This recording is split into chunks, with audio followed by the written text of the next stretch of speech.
As I think about another set of picks I'm just about to start for, I don't know, I think this is the third or something turn.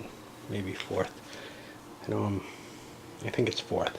Well, I started there 1, 2, 3, so this is 4. Another factor comes to mind, another one of those little twists. So if you're sitting on one of these no progress markers, it's going to be hard to move forward. And if you're not planning on doing, say, a trade in progress, well, it might make sense to use your wild card there for that added flexibility. If you're not going to move forward, or if you're sitting here and you are going to move forward just before a dark age, if you are planning that trade, maybe a wild card makes sense. Just a lot of little decisions that you can make that can kind of tweak your odds of being able to have a little bit more flexibility or whatever whenever you can grab it. Is it always worthwhile? No, because you might end up being traded without having planned for it. Someone else may trade with you, and you may gain a level by means that you didn't predict otherwise. Okay, because of my inability to handle interrupts in a solo game, I really want to play the Vizier at this point, retroactively last turn, to grab back that Glory pour moi. That is such a powerful card to put in your hand. First of all, it's a powerful bid, but also, more importantly, I'm trading a powerful bid for it. It's going to give me another shot at being the only guy who gets any advances in Glory this turn. Of course, everybody knows I did that, so maybe they're not going to be aiming for Glory as much this turn. I'm not going to change decisions based on it, but although I really should. Through the production phase, a number of people added a couple of units. Over here we got a couple North Americans. The Goths added a couple of units. These are barbarians and feudals. It's actually easier for them to build units. Although I kind of cheated. I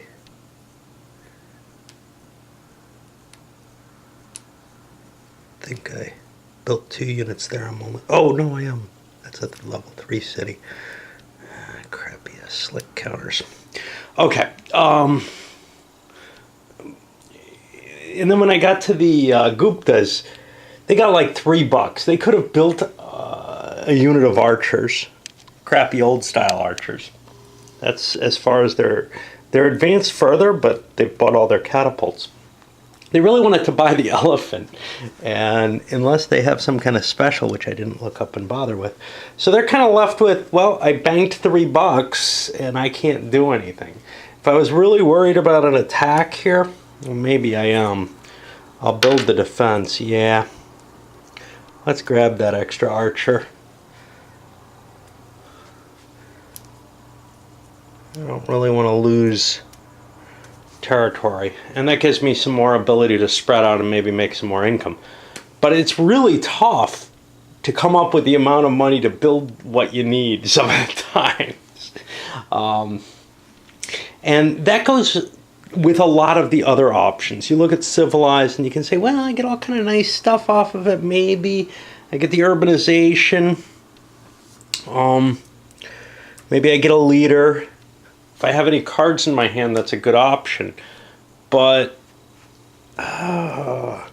is it really worth, how much am I going to gain off that? If I do production and maneuver, well, I'll be able to expand and be able to challenge more for most of the victory goals for most of the empires by doing something like that, but it's a slow process there. So you're basically left with a lot of little incremental choices that you can make. Every now and then, obviously, there's a clear choice. For example, this guy, he obviously needs to spread out, grab some territory, and get himself into the point where he's, gaining points for Africa that are due to him. But after that first spread, it kind of becomes harder to run your empire. There's not a clear, easy choice among those different actions, which is good. Sweep through some of the more peaceful maneuver actions, the Vikings landing out there. Now, I'm keeping boats here in Britain because I get a lot of points off Britain, but I kind of want to expand myself into the new world and, you know, maybe sail around. I can go over the ocean. That's the big thing with the Vikings. And there's not much there to face me. The next are the Irish, who of course slipped into Greece, preparing to discover Christianity. And we had a maneuver with Benin spreading out throughout Africa. And then we got to the Mongols. And Genghis came charging up here. He faced these nomads. And they threw all theirs in. He threw only 2 of his and his leader in.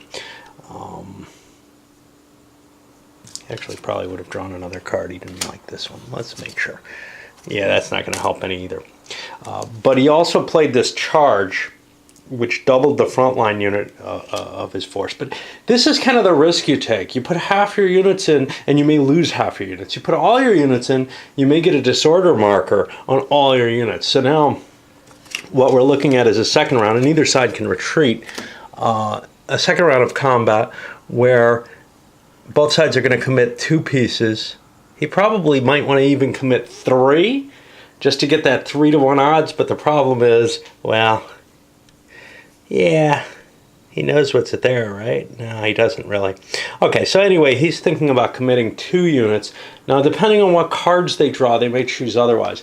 But now Genghis is gone, and there's no advantage there. Now, there are elite markers still out there, and I don't know. The Arabs have one. I know they haven't lost it. Are they the only one? Yeah. I just want to make sure that I don't have anybody like before where I'm kicking around with an elite unit that shouldn't have stayed, but I didn't ever take advantage of. All right. So for this next round, well, let's draw what the defender's going to do. He's got a nice 6 card. The Mongol attackers have a nice 7. The Mongols are going to commit everything.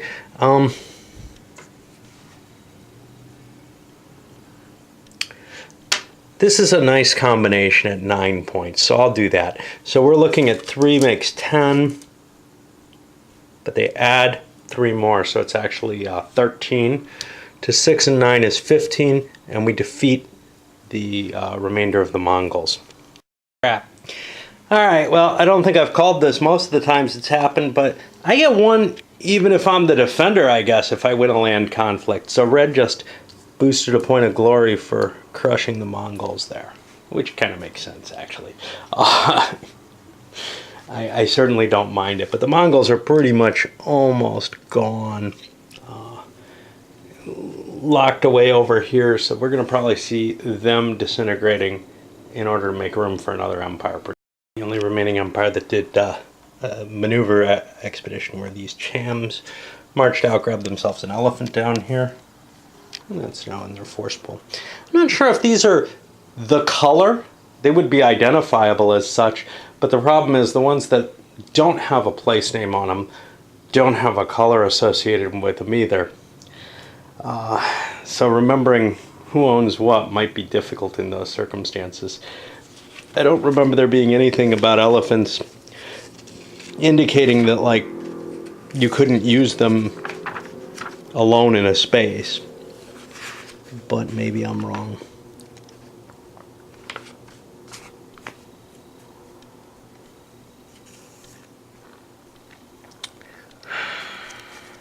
Got nukes. Nukes are kind of similar, except, I don't know. You can't really control an area with a nuke.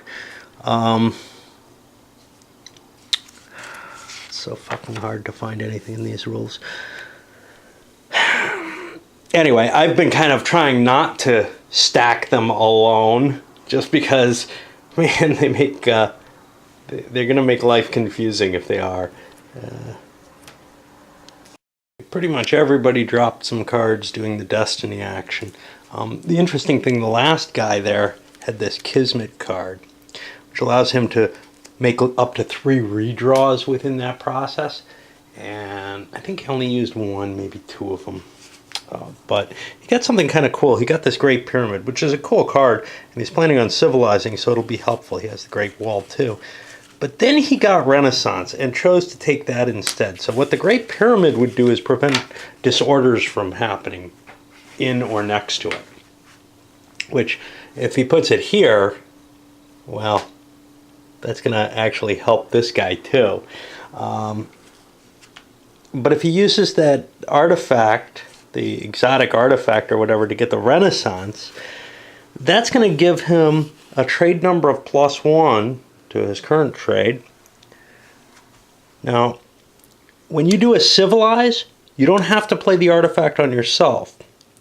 This guy's got a kind of crappy trade, but this guy has real advantages to trade. If you're within range, and they are, you can play it on a different empire. So that's what he's going to do, if I remember, is to play it on the Chams who really love trade, give them the bonus of the Renaissance. That'll give them that. And it also has an additional advantage, which is that they can buy gold, they can buy glory during harvesting glory for 20 money each, instead of the 50 that usually happens.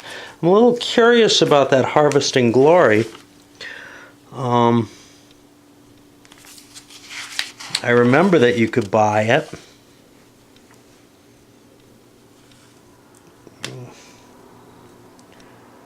I guess it's per empire. But it doesn't kind of... An empire buys glory. Okay.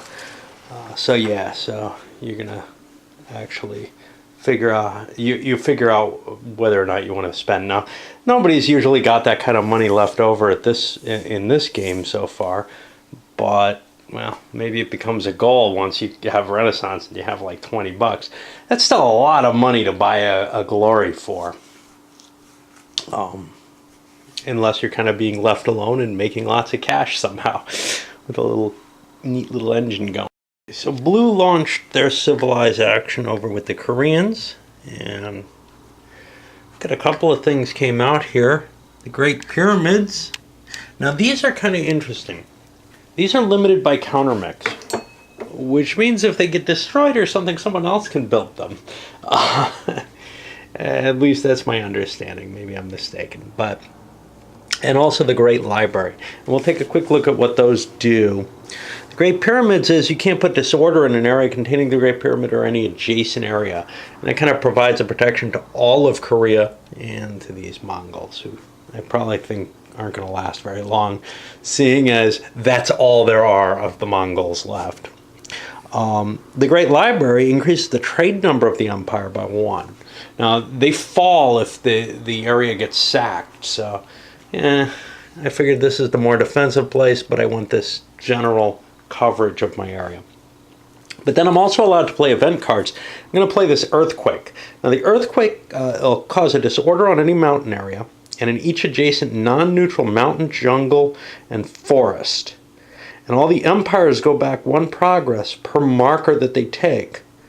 It can reduce a city of one of those areas by 1 level. Well, when I look at the scores, I'm most interested, this is blue, he doesn't want to stomp himself obviously, I'm most interested in yellow and pink, or yellow and red really.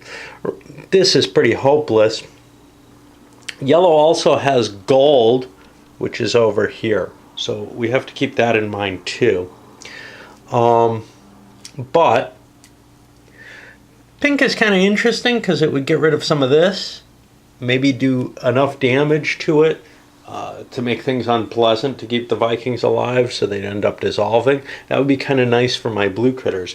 But even maybe better for them is wrecking this. And that's the thing. This thing's kind of interesting. And I could also hit, say, instead brown, or, well, up here I'm not going to get much damage. But here I can do a significant amount of damage to 3 of the territories. So that's what I'm going to do. That's going to take a city down. It's going to take the progress level of the yellows back, and maybe they'll just dissolve. At the very least, they're going to have to work to fix that, and that might give me enough time to expand a little more. Finishing things up with my options, I drew a leader who is, that's a builder, BU. That means I'm allowed to build an extra city in the space that he's in, as long as I didn't build a city in that space through my normal building procedures. I actually want to have him here. So I built my base city here, and it makes sense, the guy who built the Great Pyramids and the Great Library, right? And then I upgraded this to level 3. It also frees me from some of the restrictions as though I am an age later. Now, that doesn't really, oh yeah, it does help me. So I could go up to level 5 on the next civilized action over in the capital here, which would be a real bonus. I could have conceivably, if I had 2 of these, built a city in each of them, and we'll hopefully spread there. We're seeing quite a little empire growing here in Korea, and that's perhaps setting some people a little skittish. It's the guy in the lead after all. And also, yellow orange is a little pissed about, you know, having one of his empires really nuked. I mean, how terrible is this? Well, pretty bad. During maneuver, you can get rid of those disorders. You can get rid of them here in the civilized action. It costs you, I think, $7 each. Yeah, so that's a lot of money. During maneuver, you can get rid of them as well. I remember that. And let's see.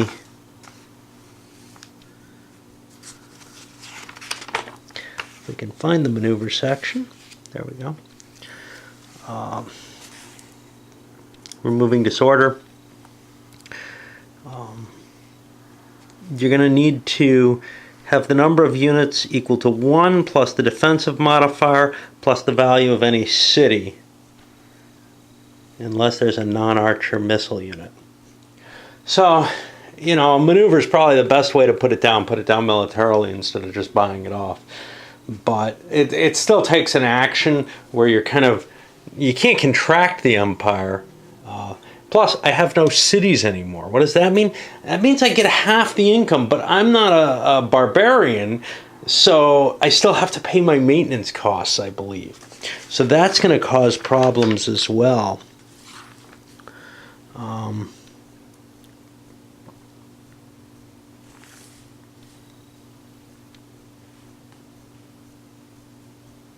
Right. So the fact that I lost my capital means that I've got some real problems in terms of running this thing. So it may be worth giving up. And if it does end up being given up, of course I'm taking a civilized action, that might save me some issues. But if it does end up being given up, hey, that gives me first place in the Americas, which is great. The Arabs, well, they had this copper mine which gave them quick $10. They took that because they're doing a civilized action. But they have only one thing they could build, which is the forum. Now, it's nice to build monuments. And I would love to be the guy with the most monuments, but that's not going to happen. There's 2 here. However, the same card has a volcano. I can choose a mountain area, destroy all units in that area, and the empire drops back a progress. And that's a good way of hitting blue, who's in the lead here.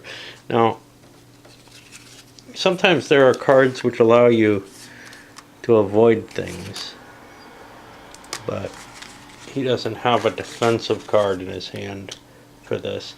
So, his capital, same position problem. The Great Library, his army, his builder, they're all gone. Let's get this army here. And we lose a point of progress back to here. So that was a pretty good hit. Yeah, well, they got a contract on them. They're doing too well. The act actually destroyed the actual capital. This doesn't automatically promote to the capital. It'll take another civilized action to change something into the capital. And our Arabs had an opportunity to take on feudalism, actually, because they're at range 3 in the Third Age here. Thus, they could have just picked up, I believe the Goths have it. Yeah. They could have picked up feudalism. However, my feeling is I'm pretty much an urbanized area. That doesn't make a lot of sense for me. I'm going to have huge income. I can afford to pay the maintenance costs rather than become semi-barbarian. Now, one of the problems here is, well, you got the cards, but now you got to look up feudalism every time that you try to do a build or whatever. It starts to get really, really complex in terms of the different things you got to look up and coordinate together. That makes the game more painful, there's no question. I also promoted my leader. Now I can do this because we're still in Era 3. See, the world is in Era 3. That's why I can do it.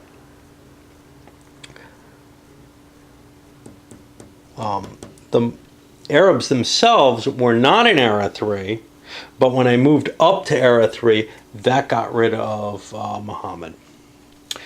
I'm not sure if I have the option to draw a random leader rather than taking one of the pre-selected ones, but I'm okay with this. We already talked about what the scientist does. During trade, he can put 2 cards down, and then after the cards are all revealed, he can choose which one he really meant. So you can kind of protect, you can put your best, a good card forward and a weak card, and protect your good card so that it doesn't get taken from you if you're going to lose anyway. And then we looked at the urbanization, which is these couple of cities here. Because I'm doing it all in fertile regions, I can put 2 of them rather than upgrading Medina. All right. And the Saxons are the next to do a civilize, opening up with the cards. Well, I grabbed them a quick $20 off a silver mine they found. Looks like Potosi because it's the Incas, but no, it's just somewhere in their territory. I had the choice to play feudalism, but I don't need to do that. I can get that for free. I was planning on it, but I'll do that in a moment. I can't get capitalism, but I can do these ambitious leaders and get myself a promotion, an extra leader. Right now I have 1. I'm allowed a total of 3. So I should be okay with that. But that happens during the promote leaders phase. Instead, what I'm going to do as my only real card play then is this rebellion to destroy all units, leaders, forts, and artifacts in every disordered area in a target empire. Well, there's only one empire that has disorder, but you know, you let something like that happen, these are all gone. I'll come back at the end of their total civilization. So I forgot to give a bonus. When you build an artifact, if it's green, you get a victory point for each one, and apparently you can only build 1 per area. So blue just picked themselves up 2 more artifact points. Now, I think the Goths have 1 too, because feudalism's green. So they're the green guys. Nobody really minds if they get another victory point. But I think that's all that I've assembled anywhere yet. Let me get you up to... So there's a reason to have played the feudalism directly, I guess, rather than stealing it. But I kind of like what I did to blue there, so I'm good with that. For the leaders, I got an explorer. We know about them. And I got an artist and a populist. Okay. This is why I'm looking all this up. And you know, I mean... You might not come to looking everything up and play without rules just because you don't run into the proper sort of circumstances that would lead you to maybe find something that you didn't read the first time through and absolutely memorize. Like I said, you have to memorize every word of every paragraph in this rule book, or you will miss stuff, I think, because there's no easy way to access back into it. Okay, so the artifacts can be built in an area containing an artist even if that area already contains artifacts. I'll go back there to try to find that. That's what I was trying to look for. You get a glory every time an artifact is placed within range of one of your artists, even if you're not the one who places it. Neat. During Harvest Glory, you get to count the number of artifacts in an area containing the artist, and an empire with an artist increases the glory it gains from artifacts by 1. So I get to overcount for, I guess, what position in the artifacts ranking I'm in, and no matter what, I get an extra point off of that, even if I don't care about artifacts. Well, no, it looks like that actually, see, this looks like it's stated wrong. It says it increases the glory it gains from artifacts by 1. I think it just adds 1 to your little circle number is what they actually mean, which is to say, because here in their example, they disagree with what it says. They say the Zimbabweans would gain 1 glory if they have the most artifacts. Well, that would be true in either case, but in this case, the way that's stated, it leads me to believe that the rule itself is wrong. What they mean is you gain a level of artifact glory point on your card rather than you gain a point of glory compared to the amount that you would normally get, or whatever it seems to try to say. And then the populist at the yeah, I mean, you can't trust these rules. At the end of the maneuver, an empire with a populace can remove disorder in his own area. During production, he doubles the value of cities in an area with the populace and adds 1 to the value of every adjacent city controlled by that empire that's not disordered. All right, if I'm going to have stuff like that, I'm not sure I even want feudalism anymore. See, that's what I was looking up when I got here was, geez, do I want feudalism if I'm going to be this cool? Because my recollection is that, let's see if I can find it, adopting religion or government. If you discard a religion or government to adopt another, you put a disorder in every area of the empire containing a city or leader. Well, I might be fairly safe from that, but the question is, what kind of condition am I gonna be in? Because right now I've got the problem of too many armies where I might want to fight. And that's why I wanted feudalism. I want to be able to take the Goths on, especially now, but I also want to be able to build up my army and do things with it. Well, my production is going to be 1, 2, these grains don't matter, 3, 4, 5, 1, 2, 3, 4, 5, 10 bucks, they're 2 each there, 11, 12, 13, 14 bucks. But I've got this administrator.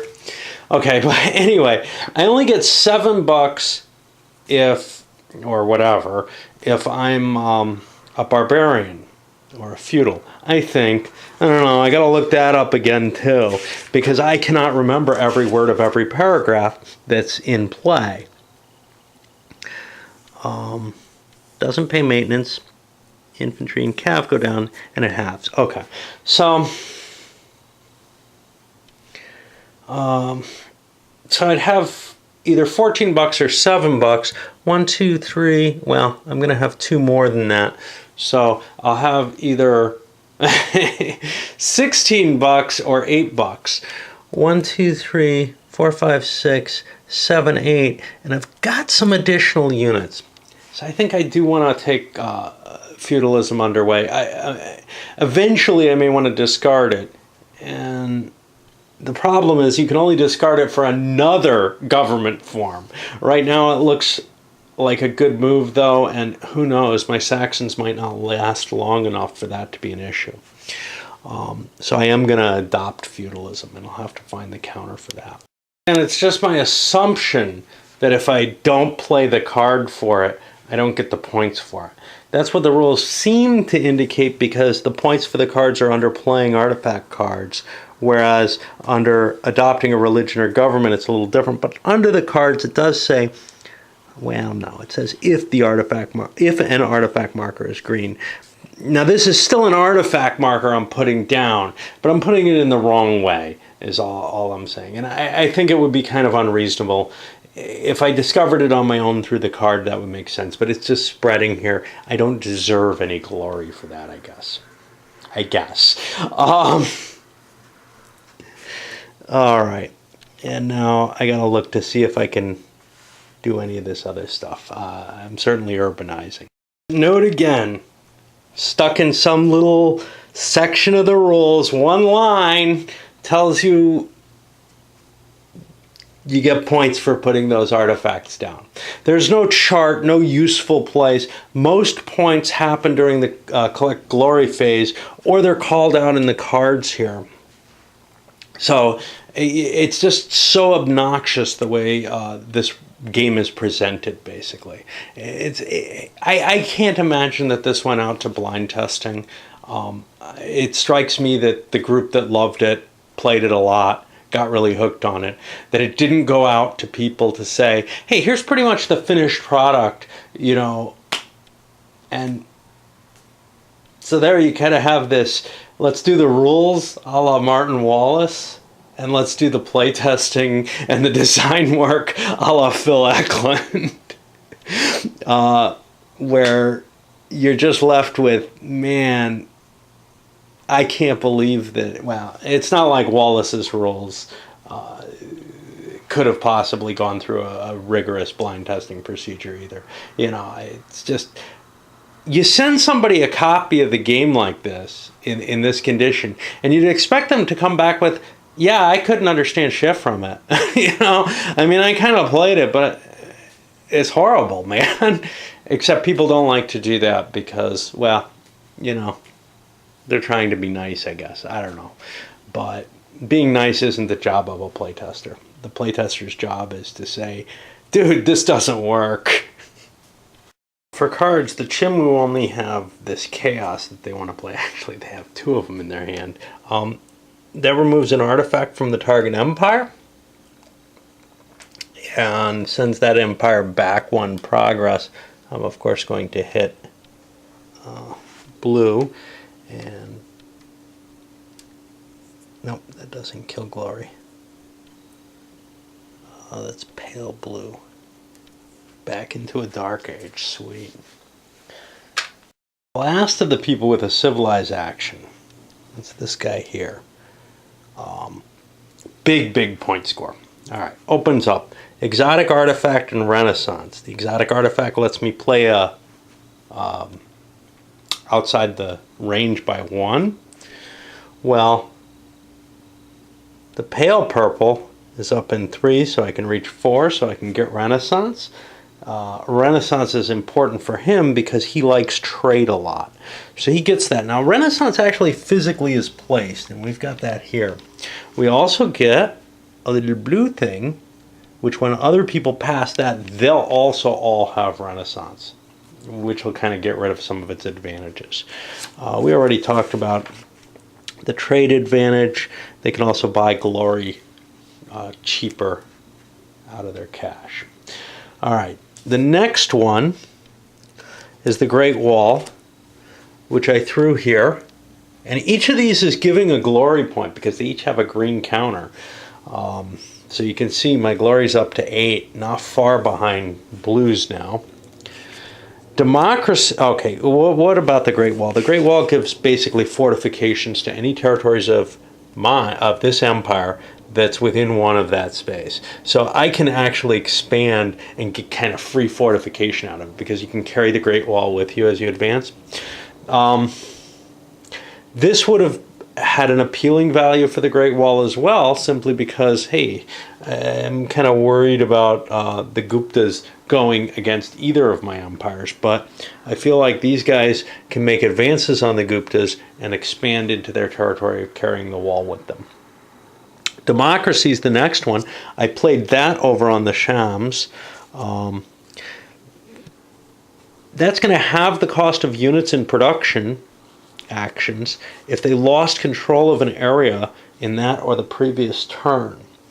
And wildcard actions aren't going to stop them from their free advance at the end of the turn. Now, any chance that I remember all of this? No. A democratic empire loses a glory point each time it takes control of a land area from another empire, unless that other empire moved a unit into one of its land or sea areas in the current or a previous turn. So, you get a bonus if you were successfully beaten in a combat, essentially, right? And you get a penalty if you want to fight aggressive wars. But I'm not counting on the Shams to fight many wars. And then finally, I gave these guys Hinduism. which is actually on their card. So now we have both a religion and a type of government kicking around down there. The empire is Hindu. It ignores the adverse effects of all other religions. I don't know how much that means. And how to interpret that. You know, if a religion gives a bonus to the other guy, is that get rid? I don't know. But usually there are penalties to attacking people with other religions. If a Hindu empire receives 1 or less glory, it gets an extra one. But if it receives 5 or more, it loses 1.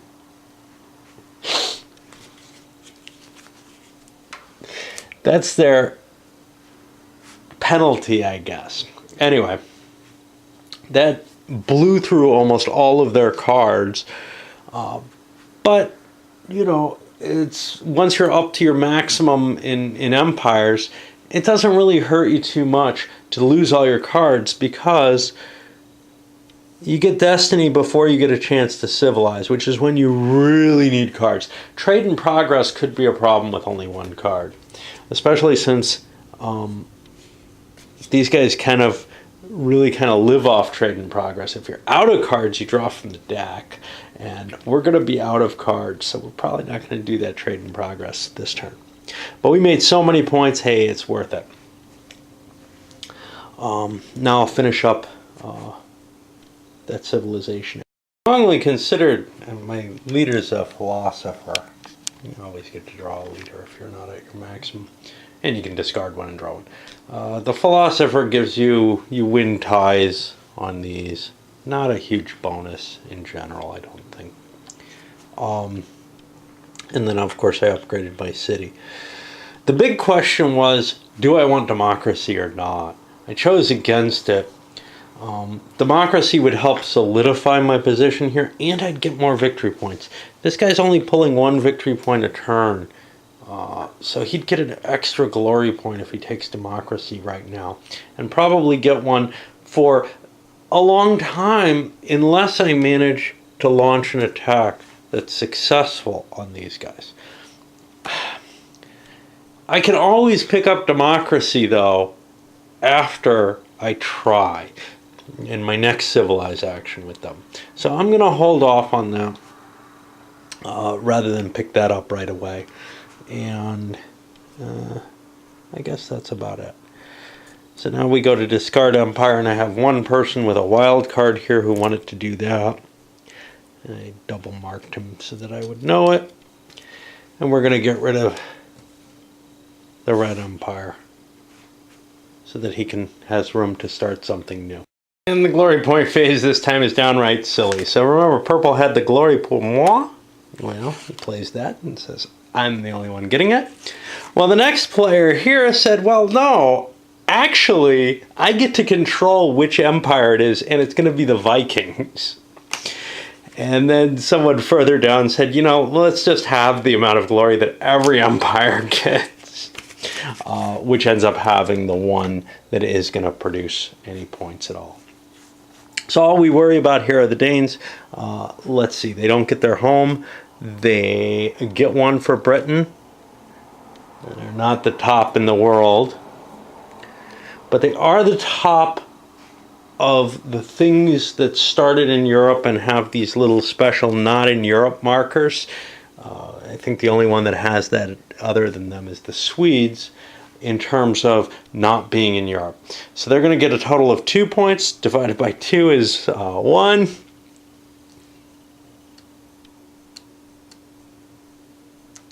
So they get to move forward. Let me make sure, because some people might want to buy a glory, right? Play at the start of the harvest glory. Nah, I don't think you can even buy glory if you didn't have it, and they clearly don't have the money. One person may have it, dark gray. They have feudalism. That's not going to drop the cost. All right, which means we're going to be pushing to another turn with blue as the leading player. Ah, geez, one's my fault, definitely. I forgot, this guy has 3 empires. I played a Destiny marker for him in his blank space anyway. He doesn't have a blank space. He's the only person who doesn't get that extra move.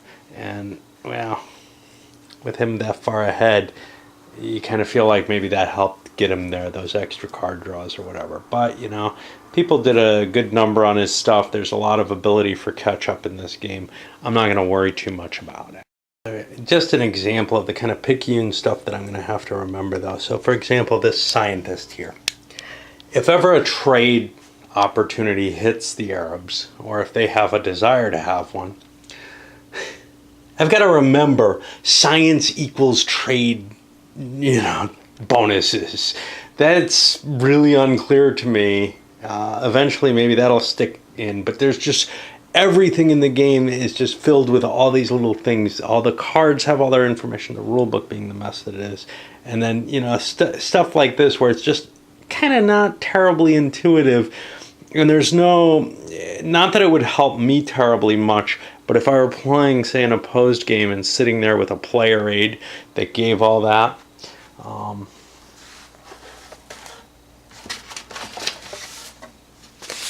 these might help quite a bit, though.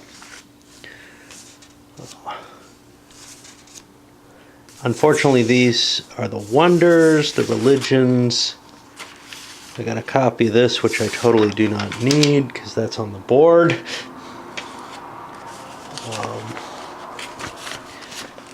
So all the different leaders, yeah. So there's a nice little pile of player aids that I guess these are probably available on Board Game Geek or somewhere else. That would help a great deal. If everybody has their own copy of them and they can sit there kind of zoning out on them to figure out what does my stuff actually do. It's not like an Age of Renaissance type game. You're not sitting there able to absolutely calculate out what you're going to be able to get from X, Y, and Z. But if you're going to try doing X, Y, and Z, you better know what your bonuses are. Actually, you can't calculate it all out in Age of Renaissance, but I feel like here the chaos is much greater than in that game. The first player picking things is the blue player, and not having that free Destiny pick, that's a painful thing. You know, you want to do something with each of your empires. Now, you don't really have to. The Swedes are okay. They have their homeland. I think they're second place in Europe behind the Saxons. And they may well be fairly high up, I think still second place on the boats. So they're kind of rich that way. It's just,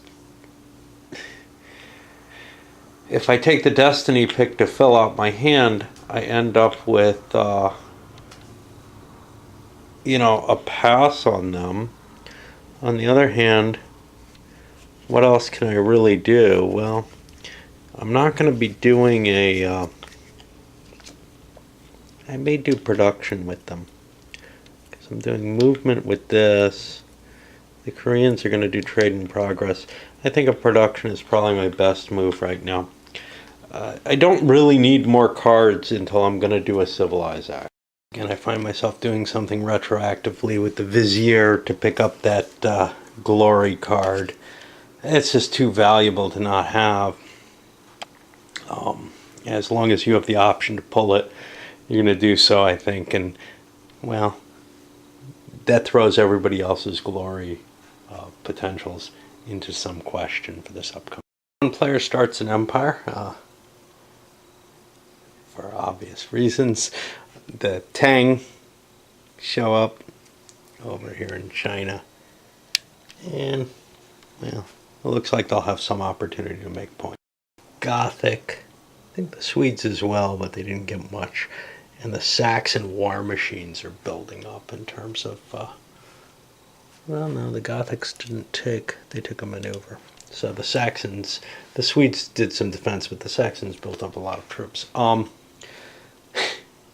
But I really ought to, one warning, you don't always get what you think you're going to get off of a pick if you don't count it all out beforehand.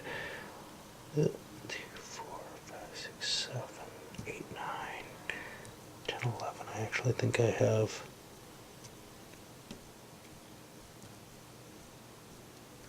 $2, not one.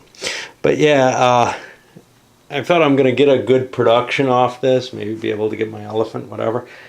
It's just too slow going. I mean, once you have an empire, feudalism and stuff like that can get you better production capabilities. But this thing just is producing 2 gold. That's it when I pay my maintenance at the end of it. I'm not sure I can face these things if they come out at me, but do I want to spend my 2 gold to throw another crap infantry on the field like I've done elsewhere? I don't know. The production has worked better. For example, down here we got our elephant somewhere in here, and we've got a stronger force that we can kind of push out. Remember, we can take neutral areas. We just can't attack other empires because of the democracy. That causes some sort of issue. It's already past my mind what that issue is. Losing glory. Okay. But there's plenty of territory to gain. And then over here, our Vikings did a production as well. And they're up at a higher tech level, so you're starting to see the advanced Roman-looking infantry, the swordsmen, appearing on the field for them. They kind of would like to conquer things from a more advanced empire than them. The problem is the only advanced empires, well, they're kind of far, they're in Europe itself, and that makes things tricky. Now, I could do an invasion of Normandy safely, grab that, and then start a war with the Saxons or something. Or I could take the straight-up invasion route. Somebody has a card that allows them to avoid this. And here's another problem. You know, I'm kind of fatigued, and I got to look at all my cards to see, hey, do I have a special production card? Because there are some of them hidden in there. And I didn't do that. Yeah. It's just, and whatever, that's me. But that's trying to play it solo. It's just too much effort to do that. There's no way to kind of call out. If it were kind of an electronic application, it would kind of maybe ding and tell you, hey, you have a card that might help you here. That would be helpful. Okay, we've got an example on the trade in progress where blue is making a trade and shows a big 7 card, but it's the example of why you don't want to pick on someone who's perhaps of a higher tech level than you exclusively. In this case, we have the Tang here, who have a +1 to trade in age 3. Whereas, let's see, our Koreans have a +0 until age 7. And they both had a 7 card, and that's kind of the problem. So they exchange cards, but it's the Tang that are going to get the benefits from it. And we're set up with another bad outcome for the trade card. I think, I gotta look, I got that scientist, he affects trade, I can remember that. He allows me to play 2 cards. So I will play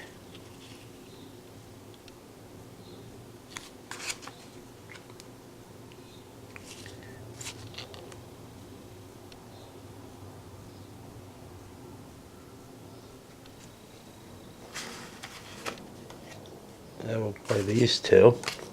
They get flipped up. Now, the Arabs have a +2 trade bonus in this era. In fact, for quite a bit, so that's quite an advantage. So, an 8 should be able to win anything, I think.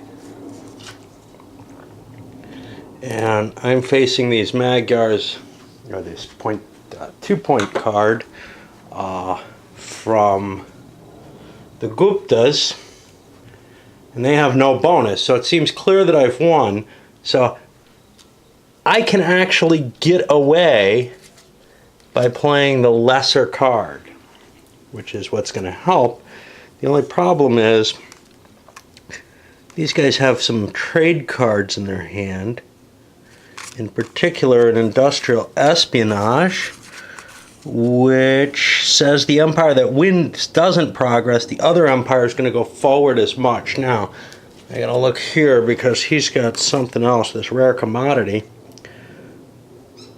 He has the option to swap the cards beforehand. That's not terribly valuable in this case. Okay, so let's see what the Arabs would have gotten, and then that's going to go to the Guptas instead. But you can see this trade in progress, it's a really risky thing to do. Unfortunately, you kind of need to do it sometimes, at least if you want to advance your empires. And that could be one of the factors in the game. Is the game may not end because people keep trying to get victory points rather than push it over until somebody has a commanding lead. And in a 7-player game, that may never happen. Okay, so they'd get 1. They would have gotten 2 for choosing. They could have gotten 2 for choosing a trade in progress action. And this is someone who's on a higher progress level than them. So that's a 3-point gain that goes now to the Guptas. Now, if the Guptas, if the Guptas had a trade in progress of their own card there, they would have expended it at this point. Not just because they won, but because they were involved in this trade. But so far we're seeing 2 failures in the trades just because it's so risky when you're going up against someone. Now that one was kind of unwise, but this one was about as smart a trade as you could manage. During maneuver, after the Indians kind of spread out a little bit through North America, we have the Goths going, and they have to sweep through here. Now because you have to leave things behind, they had to hold Hungary. They have to actually provide this chain of units, just like in History of the World. And they attacked the Saxons here, and that's a big deal because winning against them, the Saxons are higher here on the progress chart, and the Goths keep their. Now these specials sometimes go forever, sometimes they're just first turn. It really ought to be bigger cards with more distinguishment would be easier. Of course, the table wouldn't hold that much, but they lower the more advanced empire's progress by 1 for each land area they liberate, and they also get a glory for doing that. So, there's a limit to how. No, they don't get progress; they get glory. There's a limit to how many times they can get a victory point off of something like that. But it definitely seems worthwhile. And I'm kind of looking at retiring the Goths soon. But I have enough troops. I've spent enough effort on them and haven't been getting any points. Of course, nobody's been getting any points off anything.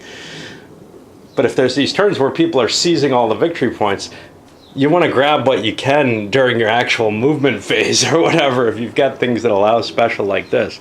So it seems like it's time to try to get some points off the Goths before putting them out of our misery. And the dynamics of the combat, I wish I had played this out because it was really interesting. All these, who are there? Satavanas. Basically marched out of here. I grabbed Pandya and left some defenses here. But my feeling with them is, hey, if I can't expand further and get more than 1 point a turn off them, I don't know how much more there's to do with them. They did their civilization, they gained their religion and gave me a lot of glory points. But I kind of want to set up an empire that works. And one way to do that is to try to get to the elephants. Force these guys to defend their elephants. Well, I have to push my way through, and of course now I've moved the Great Wall here. Now the problem is I can knock out the whole Great Wall by taking this space.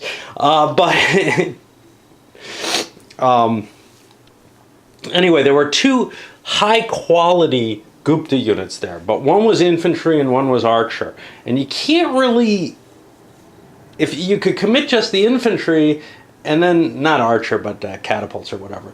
But then the catapults, only have a 1 defense because you must commit to the front line. So I committed both.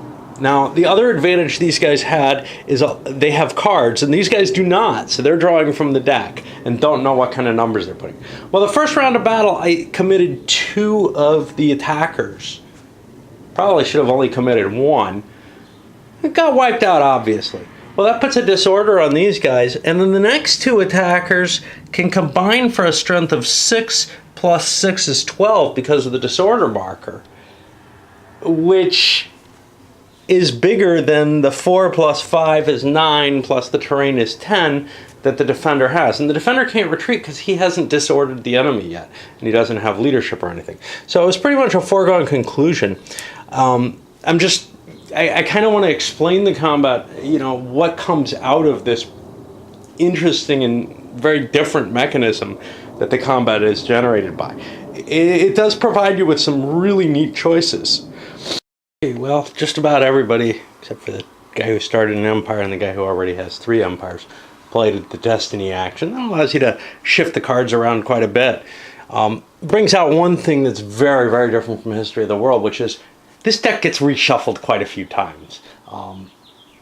It's not that bad that you see the same events and such coming up. The time frames for the empires, for the advances, make it all kind of work out well.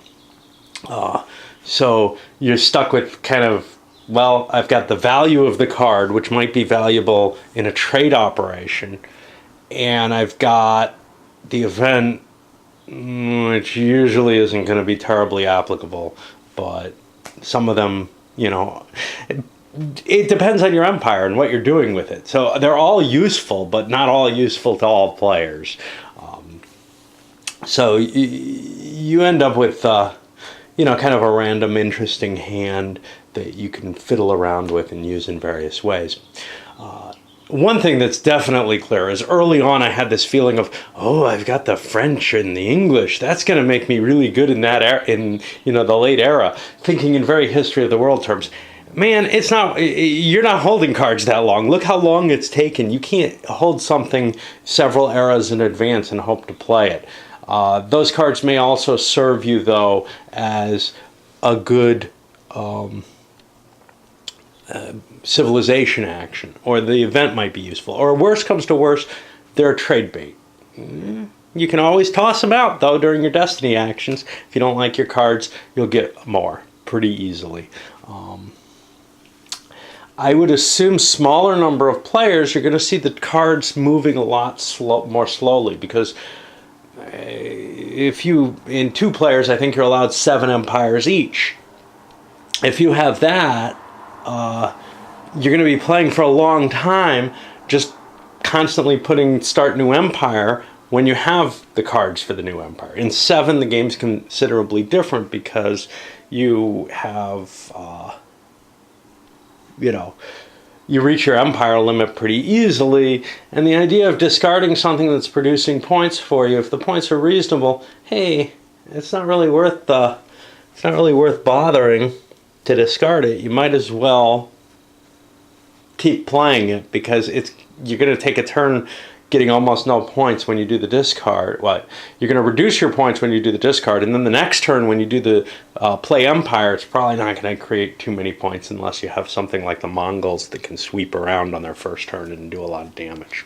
In the civilization action, our happy Irish wanderers have brought Christianity from nowhere, basically, all the way to Ireland and, Greece.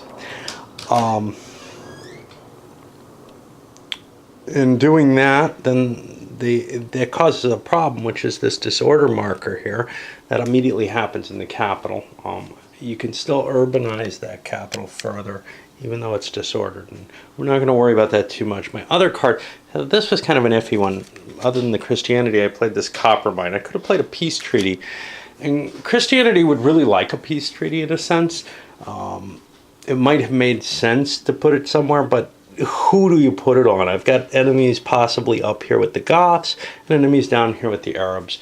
So, You know, I'm potentially facing difficulties from either direction. Either direction might do some damage to me. Then there's the Saxons behind the Goths, etc. It would be a point of glory, but instead taking the 10 money from the copper mine, doubled because it's in a civilized action, gives me some additional cash, which is going to be immediately useful, which we'll see in a moment. For leaders, I pulled a no leader counter, which sucked. The next hard choice was, do I want to be feudal? And this was really tough, because if I count my production, 3, 6, 7, 8, minus 4 units gets me a 4, or 8.5 gets me a 4. Well, there's no obvious advantage there, so then I have to think a little beyond that. Well, first of all, there's the negative to taking a government on, because it becomes harder to get rid of your government. You go into disorder if you do that, if you change governments. But then there's also the fact that if I'm using Christianity's special ability, the conversions, which allow me to kind of move into neutral areas for free, you know, I can just shift a unit over to a neutral area. Well, I may be doing a lot of production, and my production basis is going to probably mean that I don't have a lot of troops to area ratio. Like, I'm going to have a lot more areas than I am going to have troops, which favors not going into feudalism. Feudalism is great if you have a huge army compared to the territories you control. Nothing to modernize, urbanize. I pull that up. But now remove disorder for $7. And remember, I grabbed that 10. I can get rid of this disorder. And now I don't have to do anything militarily, like a maneuver phase, to get rid of it, which is cool, because my model right now is to just be doing productions, maybe not exclusively, because I do have another empire. Well, the Goths aren't going to attack me. I do have another empire to run, but I know that I'm probably going to be doing a lot of maneuvers with them, and then when they are too weak to gain me points, I'm going to just do a decline on them so that I can start a new empire. So all works out pretty well, I think. That was the only civilized action we had. We had a couple of empire discards. The Mongols disappeared. And the Chimu. Part of this may be that the Glory is Mine card. Figuring, well, if I'm not going to get glory, this is a great time to disband the empires. Notice that the city for the Chimu remains. That becomes kind of a bonus that people can seize at this point. Unlike normal cities, I don't think it's disorder. It becomes reduced if you just move in there. So it's kind of like this free extra city that you can grab if you wander into there. And of course, the progress and glory track markers have been removed for those. As we see people kind of fading down here, not taking progress actions, but other people taking them, it's becoming more appealing in some ways to start new empires, because they'll start out further along on the progress chart, which is kind of cool. At this point, I start scoring things. I've got to look through all the cards, see if anybody's got anything to deal with that glory. So it's kind of a hard decision here. Do I want to be the only one to take glory, or do I want to take glory off one of my empires, or do I want to take glory off of all three of mine and get an extra empire's glory that way? I'm not sure which way to look at this, because other people could use this card to great advantage, that have bigger empires. Mine, the biggest one I have is the North Americans, who are going to produce 3.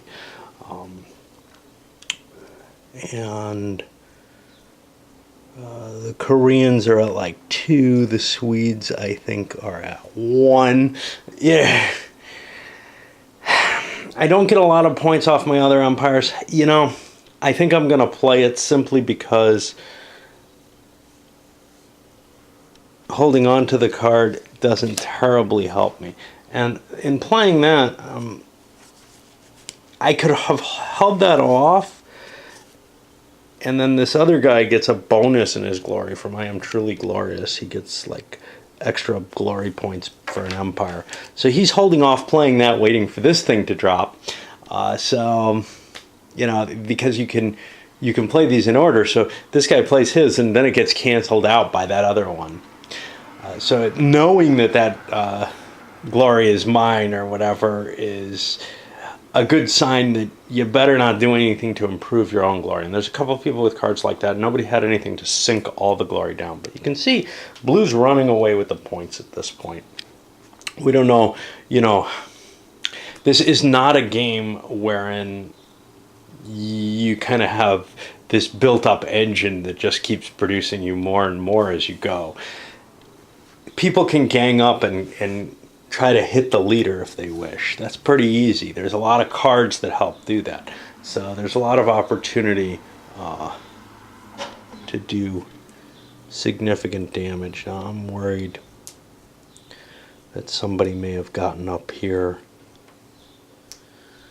These reds went up 3. I gotta make sure they don't have a leader.